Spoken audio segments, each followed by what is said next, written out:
आज से उत्तर भारत का छठ पर्व प्रारंभ हो रहा है। संपूर्ण देश विदेश में, संपूर्ण भारत में छठ पर्व की बड़ी महत्वता है।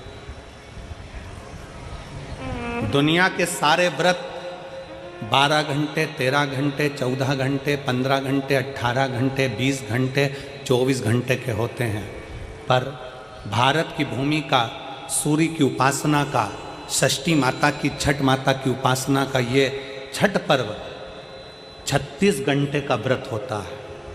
36 घंटे का व्रत होता है। सारे व्रत 24 घंटे के, 12 घंटे के, 18 घंटे के, पर षष्ठी का व्रत, छठ माता का व्रत 36 घंटे का होता है। आज से माता छठ की पूजन चालू होती है और ये पूजन होते होते होते होते चलते चलते धीरे धीरे धीरे धीरे फिर छठ पूजन तक पहुंचती है। डूबते सूरज को अर्घ देना, फिर उगते सूरज को अर्घ देना, माँ षष्ठी का व्रत करना। कितनी प्रसन्नता है। ये छठ का पर्व, ये छठ की उपासना, ये उत्तर भारत के बिहार, उत्तर प्रदेश में जहां जहां पर छठ की पूजन करने वाले भक्त रहते हैं, वो ये दिखाते हैं कि छठ पर्व की परिभाषा क्या है। हम अपना दुकान, मकान, काम, व्यापार, पूरा शहर छोड़कर हम छठ मनाने के लिए ट्रेनों में बैठकर, बसों में बैठकर अपने गांव चले जाते हैं। हम अपनी एकता का प्रतीक देते हैं कि हमारा छठ पर्व हमें एकता सिखाता है। हमारा छठ पर्व हमें एकता सिखाता है। मैं संपूर्ण देश के, भारत की भूमि के संपूर्ण सनातनियों को और सभी सनातन धर्मियों को खूब प्रेम से छठ पर्व की बहुत बहुत बधाई देता हूं, जो आज से प्रारंभ हो रहा है और जिस पर्व की पूजन उत्तर भारतीय बड़े प्रेम से करते हैं। बहुत बहुत सारे हमें एकजुटता दिखाना। मेरे शंकर भगवान अपनी गोदी में कार्तिकेय जी को रखे हैं, मेरे शंकर भगवान अपनी गोदी में स्वयं श्री गणेश जी को रखे हैं, मेरे शंकर भगवान अपनी गोदी में अशोक सुंदरी को रखे हैं, मेरे शंकर भगवान अपने तन पर अपनी 5 बेटियों को भी धारण कर कर रखे हैं, जया, विषहरा, शामली बारी, दौतली, देव। मेरे शंकर भगवान अपने गले में वासुकी नाग को धारण कर कर रखे हैं। मेरे शंकर भगवान जिस चंद्र को दक्ष प्रजापति ने श्राप दे दिया था, काया का रोग हो गया था, उस चंद्र को अपने मस्तक पर धारण कर कर रखे हैं। मेरे शंकर भगवान स्वयं माता जगतजनी जगदम्बा को अपने नजदीक में बिठा कर रखे हैं। मेरे शंकर भगवान धर्म रूपी बेल को अपने पास में रखे हैं। मेरे शंकर भगवान अपने संपूर्ण परिवार को अगर देखेंगे तो सबको जोड़कर एकजुट होकर शंकर भगवान ये दिखाते हैं कि अगर आप एकजुट होकर रहोगे तो दुनिया में किसी की सामर्थ्यता नहीं है कि तुम्हारा बाल बांका कर ले। तुम्हारी एकजुटता होना चाहिए। उसको धन्यवाद कहो। कुछ नहीं तो घर के दरवाजे पर थोड़ा पानी छींटना। तुम ये तो नियम बना सकती हो ना कि मैं घर में से पानी लूंगी, मटके में से, परिंदे में से, और घर के बाहर छींटूंगी। क्या होता है मटके का पानी बाहर छींटने से, परिंदे का पानी बाहर छींटने से? तो गरुड़ पुराण के अंतर्गत लिखा है, तृतीय अंश के अंदर, कि हमारे घर का जो मटका होता है वो मटका परिंदा कहलाता है। परिंदा का मतलब होता है पितरों का स्थान। हम उसमें से जब पानी लेकर घर के दरवाजे पर छींटते हैं तो हमारे द्वार पर जितने भी पितर रात्रि भर में आकर भोजन की याचना करते हैं, उस जल से उनकी तृप्ति हो जाती है। तो हमारे पूर्वजों को श्राद्ध पक्ष में पानी देने की भी जरूरत नहीं पड़ती, पिंड देने की भी जरूरत नहीं पड़ती, वो उससे तृप्त हो जाते हैं मात्र जल का सींचन करने से, मात्र जल का सींचन कर देने से। आप कोई नियम मत बनाओ। एक नियम तो बना सकते हो कि पानी बाहर छीटूंगी, एक नियम तो बना सकते हो कि मैं परिंदे पर दिया लगाऊंगी, एक नियम तो बना सकते हो कि मैं दरवाजे पर दिया लगाऊंगी, एक नियम तो बना सकते हो कि एक चावल का दाना मैं प्रतिदिन शंकर जी को चढ़ाऊंगी। ज्यादा नहीं, केवल एक दाना मैं शिव जी को चढ़ाऊंगी। नियम बनाओ, कुछ एक नियम बनाकर चलो, आपकी जिंदगी की सार्थकता उसमें प्राप्त होगी। भगवान सामने आकर खड़े हो जाएंगे, सम्मुख में आकर।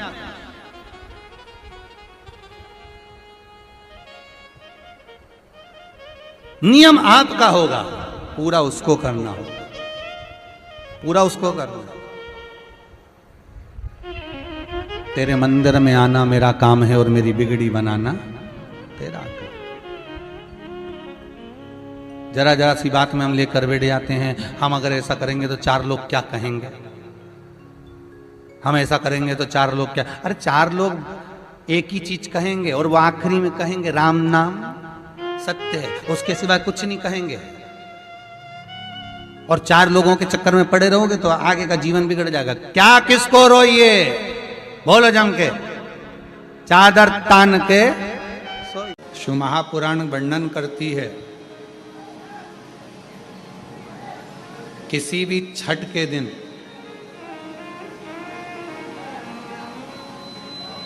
चाहे अंधेरी की छठ हो, चाहे उजाले की छठ हो, किसी भी छठ के दिन अगर षडानंद कार्तिकेय जी महाराज का नाम लेकर 6 बेलपत्र और उस 6 बेलपत्र पर 6 दुर्वा, 6 पुष्प, 6 अक्षत के दाने रखकर षडानंद कार्तिकेय बाबा के स्मरण कर कर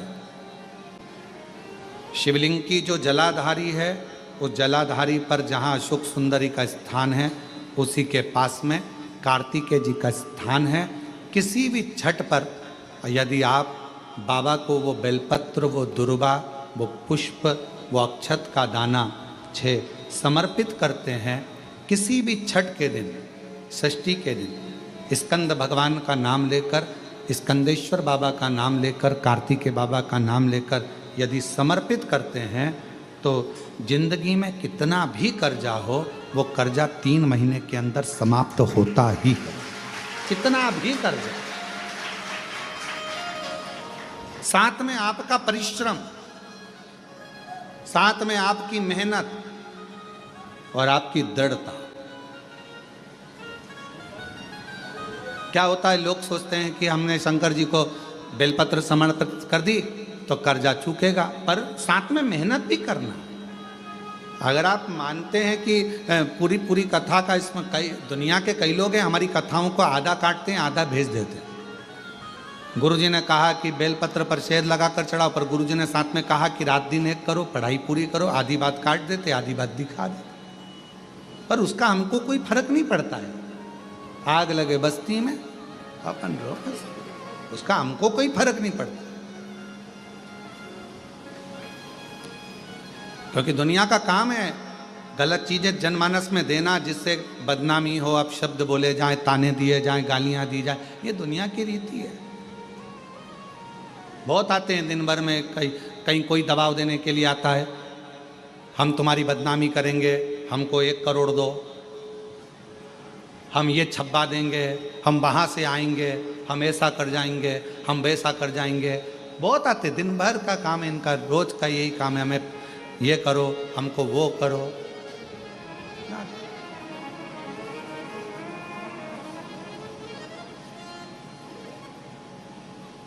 शिव तत्व है, दबाव देने वाले ढेर मिलेंगे, अपशब्द कहने वाले ढेर मिलेंगे, ताना देने वाले ढेर मिलेंगे, पर आप अपनी पूर्ण ऊर्जा के साथ में शिव महापुराण की कथा कहती है। 6 बेलपत्र, 6 पुष्प, 6 दुर्वा, 6 चावल के दाने और साथ में अपना परिश्रम पूर्ण करो। छठ के दिन स्कंद भगवान का नाम लेकर, स्कंदेश्वर का नाम लेकर भगवान शंकर के जलाधारी पर समर्पित करो, शिव जी से प्रार्थना करो और अपनी मेहनत को 4 चांद लगाओ, कर्जा चूकेगा जरूर, समाप्त जरूर।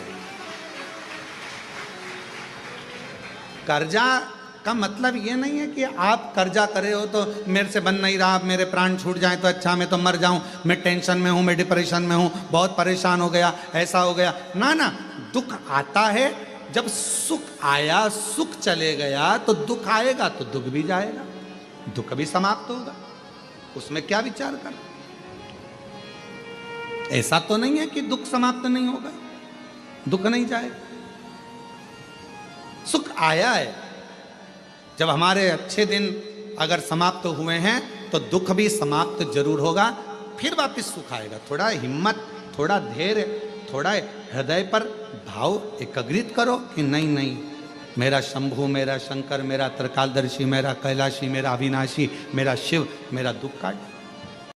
एक लड़का अगर एक मैं बेटों से निवेदन करूंगा, पिता वो दौलत है जो चले जाता है ना तो समझ लेना कि तुम्हारी तिजोरी का खजाना लुट गया। पिता वो दौलत है, पिता वो जायदाद है। अपने पिता को कभी यह मत बताने की कोशिश करना कि तुमसे ज्यादा विद्वान मैं हूं। अपने पिता को कभी यह बताने की कोशिश मत करना कि तुमसे अच्छी दुकान में चला लेता हूं। अपने पिता को कभी यह बताने का प्रयास मत करना कि तुमसे अच्छी नौकरी में कर रहा हूं। अपने पिता को यह कभी बताने का प्रयास मत करना कि तुम जितना नहीं कमाए उससे दुगना मैंने कमाकर गाड़ी खरीदी, बंगला खरीदा, ये बनाया, जेवर बनाया, ये करा, वो करा। अपने पिता को कभी ये मत बताना कि मैं जितना कर सकता हूं उतना तुमने नहीं करा, क्योंकि पिता की बराबरी तुम कभी नहीं कर सकते। क्योंकि पिता पिता होता है, उसने अपना पूरा जीवन जो कमाया वो तेरी विद्या में लगाया, जो कमाया तेरी पढ़ाई में लगाया, जो कमाया तुझे अव्वल बनाने में लगा दिया। खुद दुकान पर भूखा रह रहकर शुगर की बीमारी कर ली। टिफिन आता था, नहीं खाता था। थोड़े दो ग्राहक और देख लेता हूं, दो ग्राहक और देख लेता हूं, थोड़ी देर से खाना खाऊंगा, थोड़ी देर से भोजन करूंगा, थोड़ी देर से रोटी खाऊंगा। दो ग्राहक के चक्कर में मेरे बेटे की फीस जमा करना है। बाहर पढ़ने गया है, मुंबई पढ़ने गया है, पूना पढ़ने गया है, जयपुर पढ़ने गया है, कोटा पढ़ने गया है, जोधपुर गया है, मेरे बेटे की फीस जमा करना है। वो दो ग्राहक ज्यादा के चक्कर में भूखा रहता रहता रहता रहता बीपी और शुगर की बीमारी कर ली। उस पिता की होड़ मत करना जिसने अपने शरीर का एक एक रक्त केवल तेरी जिंदगी बनाने में लगा दिया। उस पिता के ऊपर तो तुझे गौरव उत्पन्न होना चाहिए।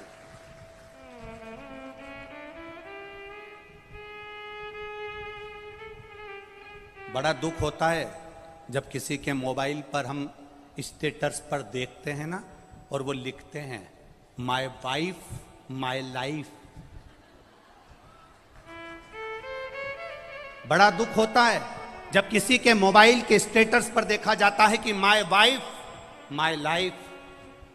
तुम्हारे लाइफ बनाने में तुम्हारी वाइफ ने क्या क्या करा, एक बार पत्र में लिख के तो भेज भेरू। मैं तो इंतजार में बैठा हूं।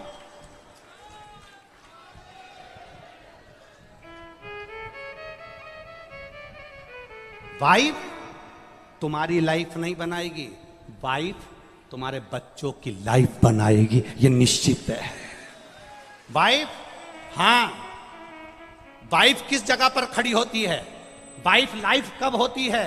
जब तुम बीमार पड़े हो, तकलीफ में हो, कष्ट में हो, कर्जे में लदालूम हो गए, दुख की घड़ी है, और तुम्हारी पत्नी तुम्हारे सामने खड़ी होकर कह दे चिंता मत करना, कर्जा भी हो गया तो मरने की मत सोचना, बीमारी आ गई ना टेंशन मत लेना, मैं तुम्हारे साथ कदम से कदम मिलाकर चलूंगी, चिंता मत करना।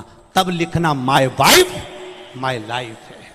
ये मुझे ज्ञान दे रही है, ये मुझे समझा रही है, ये मुझे ज्ञान का स्मरण करा रही है। और नहीं तो अपने मोबाइल पर लिखना चाहिए my father my mother my life. मेरा पिता और मेरी माँ ही मेरी लाइफ है, जिसने मेरी जिंदगी बनाई है। हम तुम्हारी पत्नी का विरोध नहीं कर रहे, क्योंकि हमें तुम्हारी पत्नी का विरोध करना भी नहीं है। जैसी मिली है तुम निभा रहे हो, हम तुम्हारी पत्नी का क्या विरोध करें? हमारा इतना सा कहना है, तुम्हारी पत्नी तुम्हारी दुख की घड़ी में सामने खड़ी हो, तुम्हारी पत्नी तुम्हारे दुख के समय पर तुम्हारे सामने खड़े होकर कह रही हो चिंता मत करो, कोई बात नहीं, पैसा नहीं है ना, अब की बार साड़ी नहीं लेंगे करवा चौथ पर, मेरे पास बहुत पड़ी है, जेवर पड़ा है, तुम चिंता मत करना। अगर दुख की घड़ी आ भी गई, पूरा जेवर उठाकर दे दूंगी, तुम्हें कर्जे से मुक्त कर दूंगी, तुम चिंता मत करना, तुम चिंता मत करना।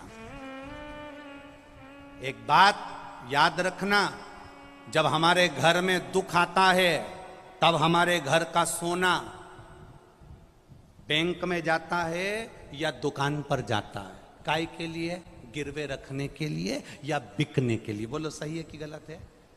जब दुख आता है तब घर का सोना दुकान पर जाता है, जब दुख आता है घर का सोना सुनार की दुकान पर जाता है। सुनार का पूछता है तुम तो हमारे परिचित हो, ऐसा क्या तकलीफ आ गई जो इतना सारा भाभी का पूरा जेवर लिया है, तुम्हारी मम्मी का पूरा जेवर लिया है, क्या हो गया ऐसा?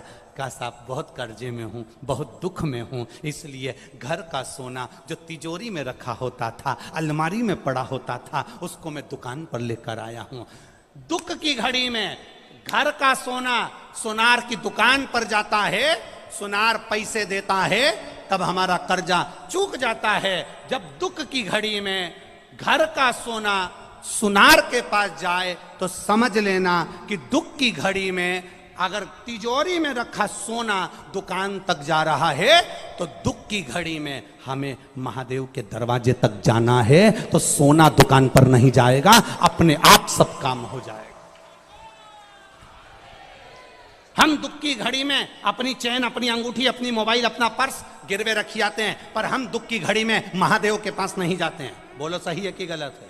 दुख की घड़ी आई, तुमने सोचा मेरी गाड़ी रख देता हूं, मेरा बंगला रख देता हूं, मेरा ये सामान रख देता हूं, मेरी चेन रख देता हूं, मेरी अंगूठी रख देता हूं। मेरा एक निवेदन है, अपने चेन, अंगूठी, मोबाइल, पर्स को गिरवे रखने से अच्छा, कर्जे में डुबाने से अच्छा, एक बार दुख की घड़ी में जैसे सोना सुनार की दुकान पर जाता है, ऐसी दुख की घड़ी में तुम मेरे महादेव के मंदिर में, लोग सोना दुकान पर ले जाते हैं, तुम 2 लोटा पानी महादेव के मंदिर में लेकर जाना, उसको चढ़ाना, 1 महीना इंतजार करना, फिर विश्वास रखना कि शिव पुराण सुनी थी तो 1 महीने में बाबा ने धीरे धीरे कर्जा चुकाया कि नहीं चुकाया। कहां से आएगा, कैसे देगा? उसका नाम कुबेरेश्वर महादेव है। वो साधारण नहीं है, बड़ा आनंद में बैठता है, अलमस्त होकर बैठता है, अपने पास कुछ नहीं रखता पर दुनिया को देने की सामर्थ्यता रखता है।